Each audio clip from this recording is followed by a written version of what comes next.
Halo kaum intelektual sekalian. Guys, dulu di Jepang, warga Jepang itu menyuruh warganya memijak foto Mesias atau foto sang bunda dari agama Kristen. Kenapa disuruh memijak? Apa alasannya? Karena orang-orang Jepang saat itu terlalu parnoan dengan umat Kristen yang ada di Jepang. Mereka curiga dengan umat Kristen. Mereka curiga agama Kristen itu mata-mata orang-orang Amerika atau mata-mata Barat gitu. Sehingga orang Jepang saat itu parnoan dan orang Jepang itu mengusir orang Kristen yang ada di Jepang dan memaksa kembali beragama Shinto dan beragama lokal yang ada di Jepang saat itu. Wow, luar biasa. Bayangkan sampai dipaksa menginjak foto Mesias dan foto sang Buddha dari agama Kristen. Kalau mereka mau memijak, berarti mereka bukan Kristen. Kalau mereka tidak mau memijak, berarti mereka adalah Kristen. Nah, gitu cara orang Jepang zaman dulu. Kemudian yang jadi pertanyaan, kenapa Jepang sekarang berbeda gitu ya?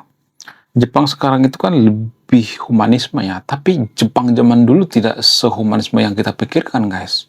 Bahkan sangat barbar, perang saudara, curiga gitu, ketika ada misionaris dibunuh gitu ya, diasingkan ya. Pokoknya sangat menjaga yang namanya kebudayaan Jepang saat itu. Jadi di sini ada dua sisi ya, saya tidak hanya melihat dari satu sisi ya. Di satu sisi, orang-orang Kristen itu dianggap ancaman. Karena apa? Karena agama Kristen ini akan menghilangkan budaya Jepang saat itu.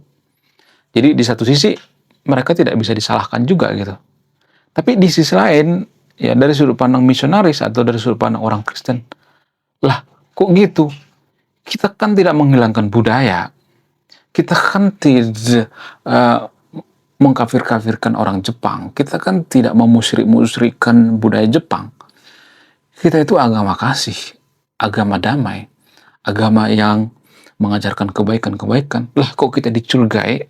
Itu dari sudut pandang misionaris orang Kristen di Jepang saat itu. Tapi dari sudut pandang pemerintah, justru pemerintah saat itu berpihak pada budaya lokal.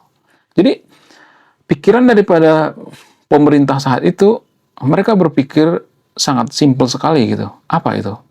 Semua yang berbau barat itu adalah propaganda. Itu sebenarnya bentuk daripada penjajahan. Jadi agama Kristen itu dianggap agama penjajah. Nah, yang jadi pertanyaan, benarkah agama Kristen itu agama penjajah? Jadi di Konoha kalau saya perhatikan sangat sering ya ada kalimat-kalimat ya agama Kristen itu agama penjajah. Benarkah seperti itu? Di video ini saya akan bongkar sampai ke akar-akarnya dan semua yang saya katakan di video ini ada sumber dan datanya.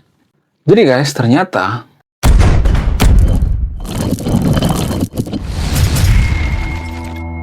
agama Kristen di Jepang itu masuk sekitar abad ke-17 ya, kurang lebih 17. Dan bayangkan, sampai ratusan tahun mereka ibadah secara diam-diam, ngumpet-ngumpet, takut dicurigai oleh pemerintah Jepang gitu. Kenapa bisa seperti itu? Apa alasannya? Karena ketakutan mereka terhadap orang Kristen. Orang Kristen itu dianggap sadis gitu ya. Kenapa? Karena orang Kristen itu minum anggur. Inilah darah Yesus, ya anggur gitu. Jadi itu dicurigai sebagai orang yang sangat-sangat brutal gitu. Dulu agama Kristen itu salah kaprah guys, karena minum anggur ya. Yesus meninggal di kayu salib dan ada darahnya dan dikasih anggur gitu. Jadi dianggap sangat brutal gitu. Ya, itu dari sudut pandang orang-orang Jepang zaman itu ya. Sehingga orang-orang Jepang itu parnoan. Pokoknya nggak boleh agama Kristen disebarkan di sini. Padahal dari sudut pandang agama Kristen, anggur itu kan metafora ya, bukan darah Yesus yang sebenarnya, itu metafora. Dalam kitab suci itu kan banyak metafora-metafora ya. Kemudian apakah agama Kristen itu agama penjajah? Sebenarnya disclaimer on ya, saya tidak berpihak pada siapapun di sini ya. Banyak orang mengatakan bahwa Belanda itu menyebarkan agama Kristen di Konoha karena ada prinsip Gold ya gospel dan glory gitu ya. Zaman dulu ya ada seperti itu. Dan Belanda coba menyebarkan agama Kristen, ditolak. Ada argumentasi semacam itu ya. Dan itu banyak dipercaya oleh warga Konoha. Sebenarnya kalau boleh jujur, ini keliru guys. Orang Belanda itu kalau boleh jujur itu, mereka tuh nggak peduli dengan agama. Rata-rata orang Belanda itu agnostik, ateis. Orang Belanda yang serius beragama itu cuma 10%, nggak sampai 20% deh. Dulu juga seperti itu kok. Orang-orang Belanda itu mereka lebih peduli dengan ekonomi daripada agama. Agama itu cuma apa? Cuma formalitas doang gitu. Jadi kalau ada orang yang mengatakan bahwa agama Kristen itu agama penjajah, itu salah total. Bahkan ketika agama Kristen disebarkan di tanah Batak, ternyata agama Kristen ini, mohon maaf bagi videonya, mohon maaf bagi teman-teman Kristen ya, semua yang saya katakan di video ada sumber dan datanya ya. Ternyata dulu agama Kristen itu berapa kali ditolak guys. Jadi kalau ada orang yang mengatakan agama Kristen, agama penjajah itu salah total. Agama Kristen ini dulu ditolak guys. Ditolak siapa? Sisingamangaraja di tanah Batak. Di Papua juga ditolak. Ya, di seluruh Konoha itu ditolak. Pertama kali datang misionaris ditolak. Bahkan di tanah Batak itu ada misionaris yang dibunuh. Jadi orang Batak itu sebenarnya bukan bersekongkol dengan Belanda. Banyak tuh yang mengatakan bahwa orang Batak bersekongkol dengan Belanda. Enggak. Jadi sejarahnya orang Batak itu sudah berkali-kali menolak misionaris ya, terus ya, mirip-mirip seperti di Jepang gitu ya. Terus ditolak misionaris gitu. Tujuannya apa? Tujuan orang Batak itu supaya adat Batak itu lestari gitu. Jangan sampai tergantikan dengan budaya barat gitu. Dan itu sebenarnya yang dijaga oleh raja orang Batak saat itu.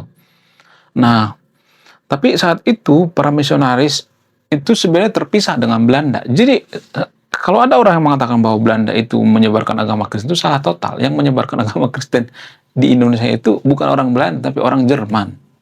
Ya, yang paling familiar itu di tanah Batak ya, karena orang Batak itu paling banyak Kristen ya. Karena penduduknya juga banyak ya, suku Batak itu banyak ya. Jadi yang menyebarkan itu adalah orang Jerman. Ya, kemudian emang bekerjasama dengan Belanda, tapi bukan inisiatif Belanda. Ya, dibantu oleh Belanda sebenarnya, tapi bukan inisiatifnya. Ini sangat ini sekali ya, sangat-sangat klise sekali sebenarnya, sangat-sangat rumit sekali ya. Sejarah itu panjang sebenarnya, tapi saya akan mempersimpel ya. Jadi saat itu orang Batak perang saudara dengan saudaranya sendiri, yaitu orang-orang Minang. Orang Minang dan orang Batak itu pernah perang saudara guys. Ya, jadi dulu perang Padri itu sampai ke tanah Batak guys. Ini sudah pernah saya bahas di video saya sebelumnya ya. Nah, pada saat itu kan banyak orang meninggal ya. Banyak kelaparan, kemudian banyak orang meninggal, banyak orang sakit. Kemudian karena banyaknya orang yang meninggal penyakit kolera saat itu ya. Banyak orang meninggal penyakit kolera. Dan orang Batak saat itu berpikir, gimana cara mengobati orang yang sakit kolera ini? Gimana caranya? Saat itu mereka masih kepercayaannya dukun ya, masih percaya sama dukun ya. Dipanggil dukun nggak sembuh.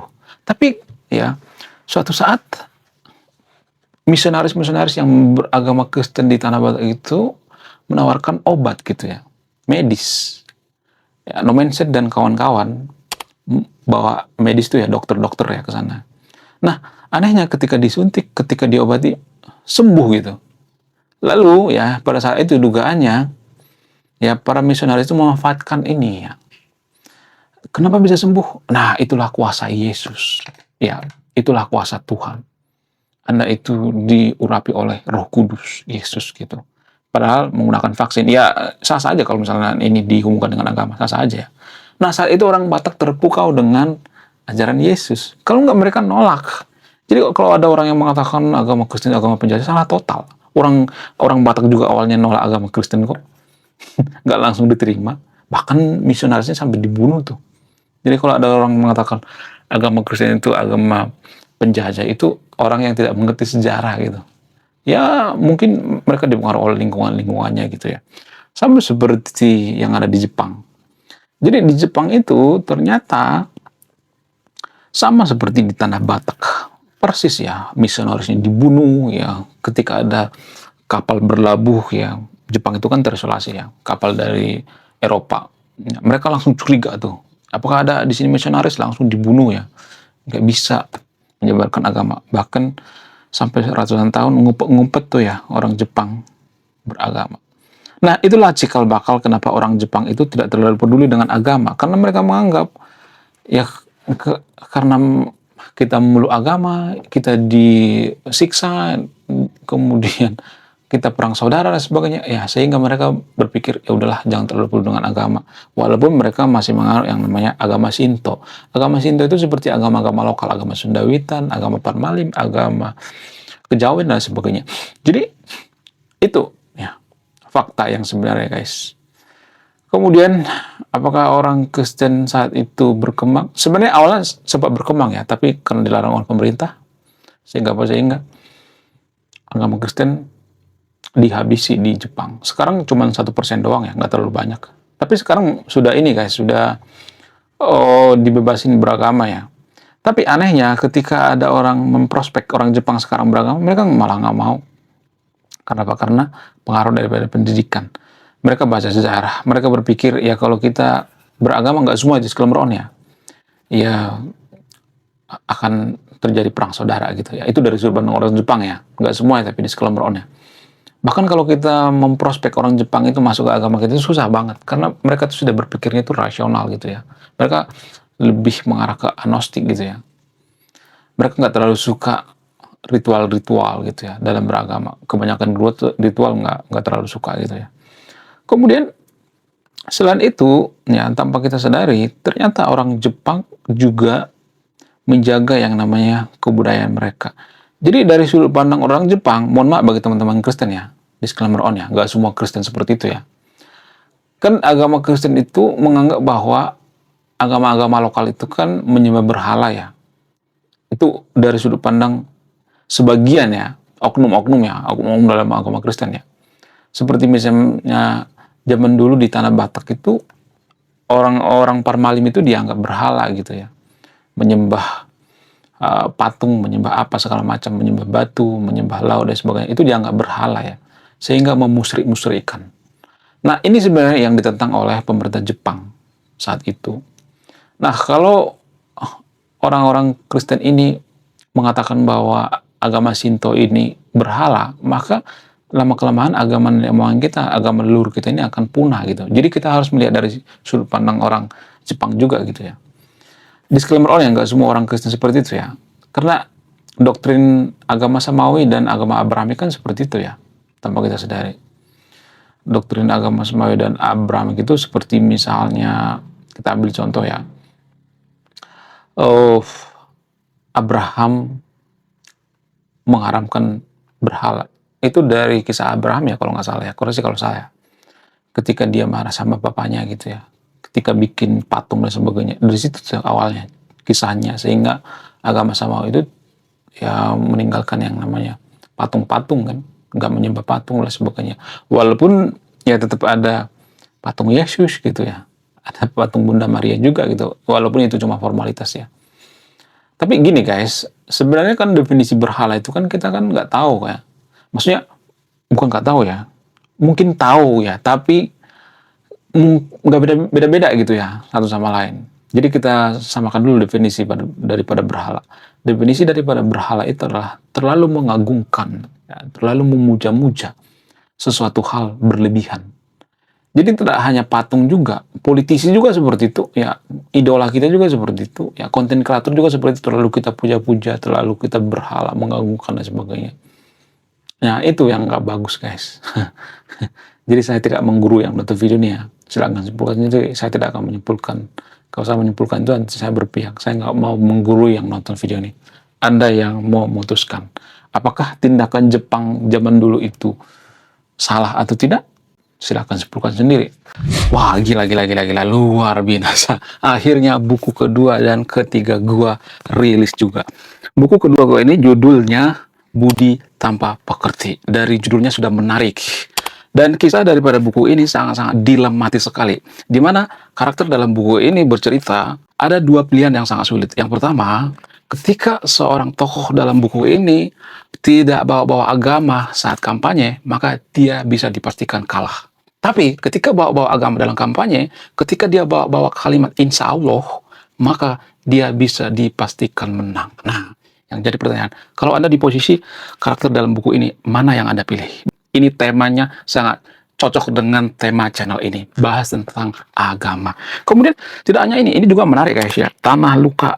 Dari judulnya juga udah kelihatan ya, ini cerita penuh dengan luka. Dimana kisah dalam buku ini ada seorang kiai yang sangat-sangat dilematis. Dia bingung memilih antara menyelamatkan hutan atau menyelamatkan 1.000 anak yatim. Jadi kalau Anda di posisi buku ini, mana yang Anda pilih? Nah, yang menarik dari kedua buku ini adalah menggunakan sudut pandang sastra Nobel. Kapan lagi ya kan baca buku yang setara dengan buku Nobel. Wow, luar biasa. Silahkan di check out sekarang juga.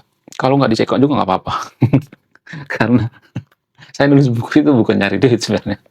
Ya, karena saya pengen berkontribusi terhadap kemajuan bangsa kita. Itu tujuan saya nulis buku ya. Jangan lupa, link pembeliannya ada di pin komentar video ini. Oke guys, sekian video ini. Terima kasih sudah menyimak. Saya kaum intelektual, salam rasional.